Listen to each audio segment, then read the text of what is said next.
Hello, everyone. This is Cody Lee of BlackCatBooks.org, author of I, the Dragon, Cruel and Beautiful, Rabbit Hole, and King Dio.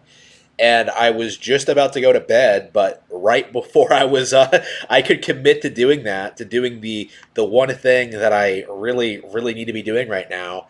I realized that the Game Awards has actually released their nominees, and I was going to record a typical video about it, but I thought I would experiment a little bit and actually try to show the screen. I think I have all this set up.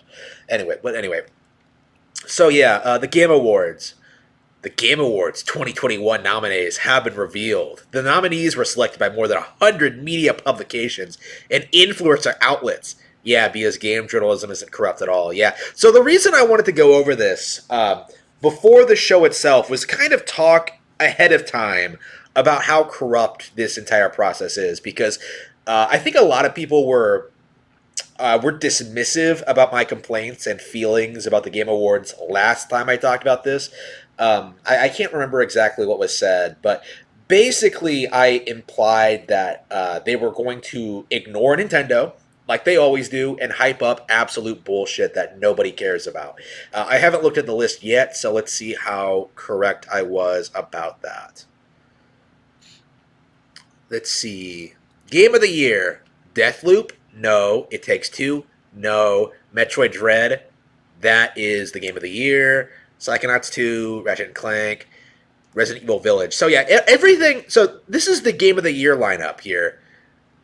Fucking Deathloop. Fuck, I don't even know what a lot of this is. Psychonauts 2, which is shit. Ratchet and Clank, which is shit. Resident Evil Village, which is shit. Like the only game up there that's any good is Metroid Dread, which I've always uh, will talk about.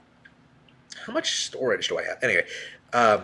So yeah, Metroid Dread um, should win.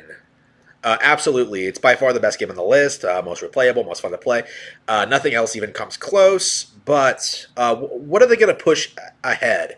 What are they going to give instead of this? I honestly do expect Dread to win this because Metroid's such a big deal, right? Like, are they seriously going to put Resident Evil Village ahead of Metroid? Because I think that could actually lead to backlash. I that's the only way I could see this going is if they try and promote Village over Dread. Very concerned about that. All right, so every anything else, I don't think anything else has a shot. Like Psychonauts 2, not that popular. Ratchet and Clank, irrelevant. I don't even know what Deathloop or It Takes Two are. Irrelevant. Like Dread is the game that should win, but I wouldn't put it past them trying to hype up Village. Okay, best game direction: Deathloop, It Takes Two, Returnal. Wait a minute. Best game direction? Literally all. Okay, this is a really good example of what I'm talking about. Look at this. Every single game from the Game of the Year category, other than Resident Evil Village and Metroid Dread, best game direction. What does that even mean? That they have the best director? I would give it to Sakamoto because of how long he's been wanting to make Metroid Dread, right? Uh, what exactly are you trying to promote here? I don't know what you're doing. Okay. Yeah, best narrative. Again. Yep. Again, nothing Nintendo related. Um, let's see. Let's see what came out. What came out this year? I have been so I haven't been super. Yeah, the Great Ace Attorney came out this year. That's probably what I would put above all this shit. Like Life is Strange is shit. Psychonauts 2 is shit. I'm sure Marvel is shit. Like I'm sure none of this is worth talking about. I'm sure there's some JRPG. Yeah, Shin Megami Tensei just came out. I'm sure that's better. I have not had the opportunity to play it yet, unfortunately. Best art direction. Let's see. Artful Escape, Deathloop, Kina, Psychonauts 2, Ratchet and Clank. Yep, no Nintendo stuff again. New Pokemon Snap is better than all of this shit. New Pokemon Snap is gorgeous. Oops, I did not mean to do that. What the fuck did I just do? Uh, fuck you. What the fuck did I even just do? What is this nonsense? Get off! Whatever, doesn't matter.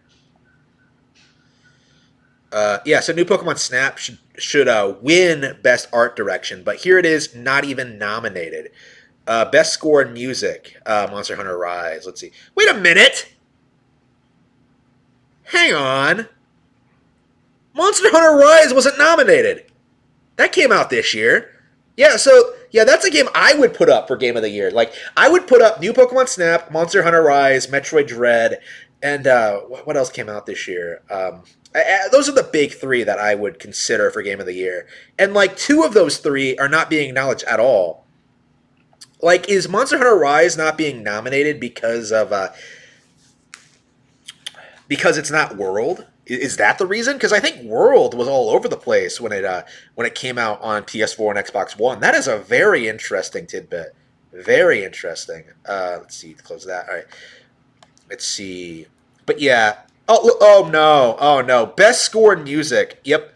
Cyberpunk 2077. They're doing the Witcher 3 thing again, where they're considering a game that came out in 2020 for awards in 2021 in order to promote them and keep them talking about.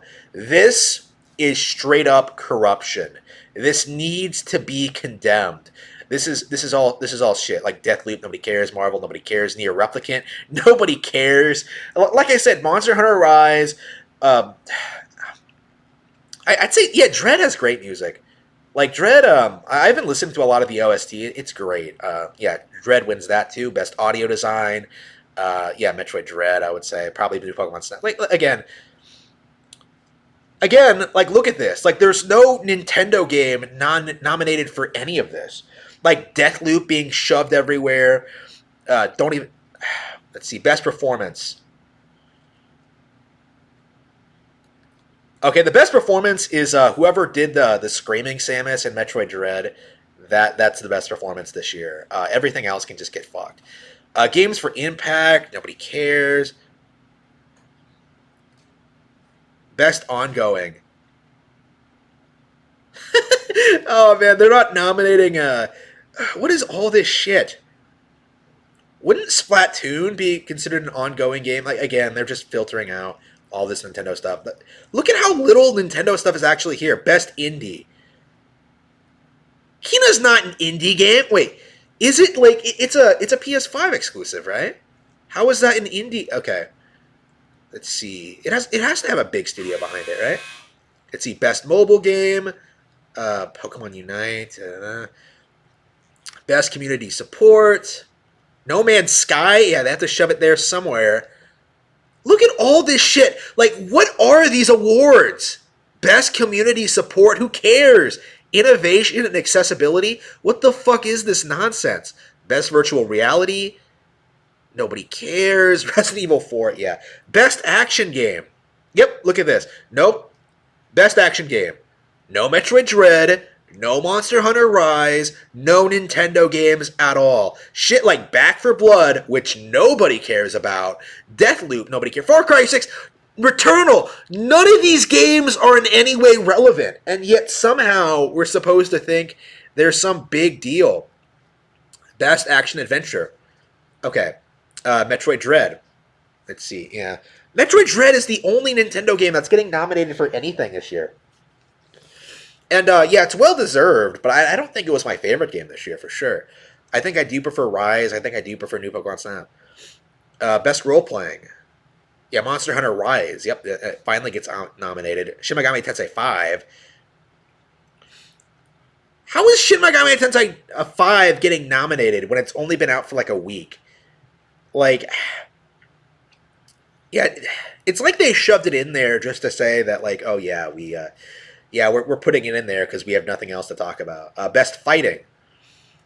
Nickelodeon All Star Brawl. Are you serious? Demon Slayer. Oh man, it's a bad time to be a fighting game fan. Best family. Yep. This is typically what they do every single year. They shove every single Nintendo game under like the best family game category. So you have like Mario Party Superstars going up against New Pokemon Snap, going up against 3D World, going up against WarioWare. Um, yeah, a lot of these games, all of these games need to be talked about more.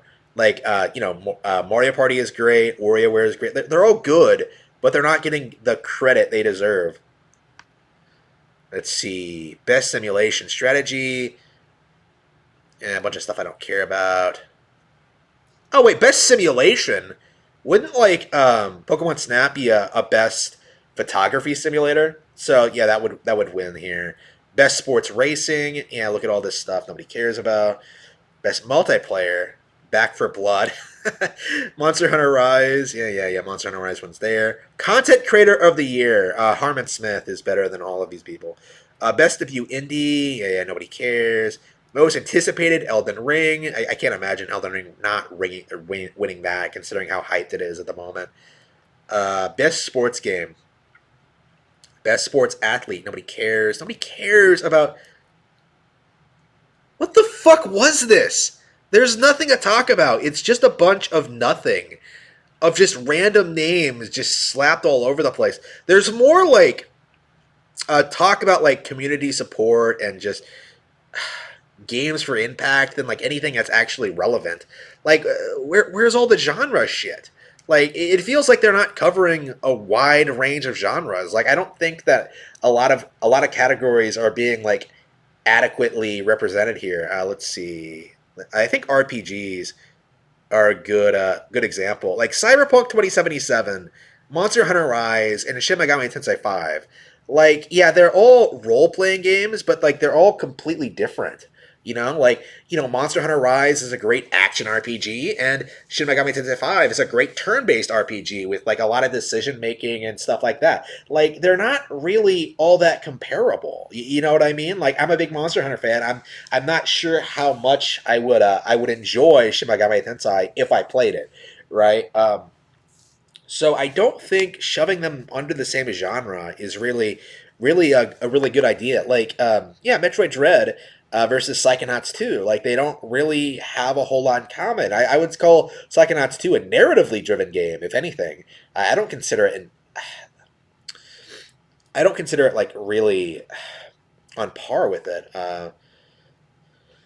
Yeah, so it looks like yeah, it's the same thing every year. A bunch of shilling of products that nobody really cares about, with a few token Nintendo representatives. So fanboys can try to deny that they're not biased against Nintendo. Like it's this way every year. Nintendo always stomps every game that comes out on other consoles, but those games just aren't talked about or acknowledged. I kept bringing up Monster Hunter Rise and New Pokemon Snap, and that's because those games really were better than shit like Psychonauts 2 and Resident Evil Village and Deathloop. You know what I mean? Like, I if I had been following games more, I think I would be more angry about this list. As this so happens, I don't game enough these days to really know the behind the scenes drama, or like who these studios even are, or even what these games are like. But I do feel like people don't care about them. You know what I mean? Like, I think game journalism is a joke, and the general public understands that. And this is just going to be another train wreck from Jeff Keighley and the shills among the game journalism industry.